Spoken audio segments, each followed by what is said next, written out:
एक बार एक छोटी सी बच्ची हाथ में मिट्टी की गुल्लक लेकर के भागती हुई एक दवाइयों की दुकान पर गई। वो काफी देर तक वहां पर खड़ी रही, लेकिन दुकानदार का ध्यान उसकी तरफ नहीं गया क्योंकि और भी बहुत सारे लोग खड़े हुए थे। उसने दुकानदार को कई बार बुलाया, लेकिन वहां पर भीड़ इतनी थी कि दुकानदार का ध्यान उसकी तरफ गया ही नहीं। और फिर उस बच्ची को थोड़ा सा गुस्सा आया तो उसने अपनी मिट्टी की गुल्लक लेकर के वहीं काउंटर पर जोर से रख दी, जिसके बाद में जो दुकानदार था और जितने भी लोग खड़े थे वो सब उस बच्ची की तरफ देखने लग गए। और फिर उस दुकानदार ने उस बच्ची से पूछा, बेटे आपको क्या चाहिए? तो वो बड़े ही भोलेपन से बोली कि मुझे एक चमत्कार चाहिए।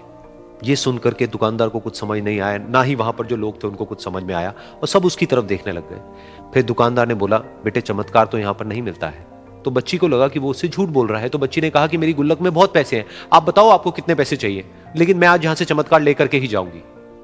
तो वहीं काउंटर पे एक और आदमी खड़ा था, उसने उस बच्ची से पूछा कि बेटे क्यों चाहिए तुमको चमत्कार?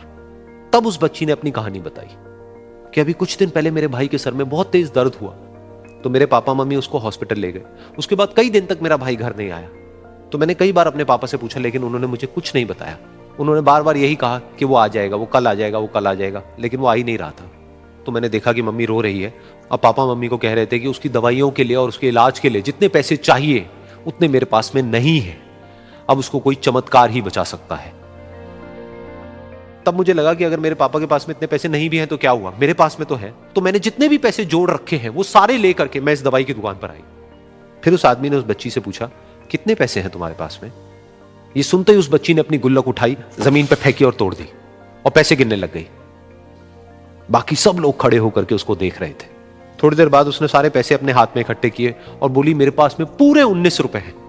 वो जो आदमी वहां पर खड़ा था वो थोड़ा सा मुस्कुराया और बोला कि अरे तुम्हारे पास में तो पूरे पैसे हैं, इतने का ही तो आता है चमत्कार। ये सुनकर के वो बच्ची बहुत खुश हो गई और बोली कि चलो मैं आपको अपने पापा से मिलवाती हूं। बाद में पता लगा कि वो आदमी कोई आम आदमी नहीं था, बल्कि एक बहुत बड़ा न्यूरोसर्जन था, और उसने सिर्फ 19 रुपए में उसके भाई की सर्जरी करी, और कुछ ही दिन बाद वो ठीक होकर के घर वापस आ गया। फिर कुछ दिन बाद वो बच्ची, उसका भाई, उसके पापा, उसकी मम्मी चारों एक साथ बैठे हुए थे और बात कर रहे थे। तो उसकी मम्मी ने उसके पापा से पूछा कि अब तो बता दो ये चमत्कार आपने किया कैसे? तो उन्होंने अपनी बेटी की तरफ देखा और बोले, ये चमत्कार मैंने नहीं, इसने किया है।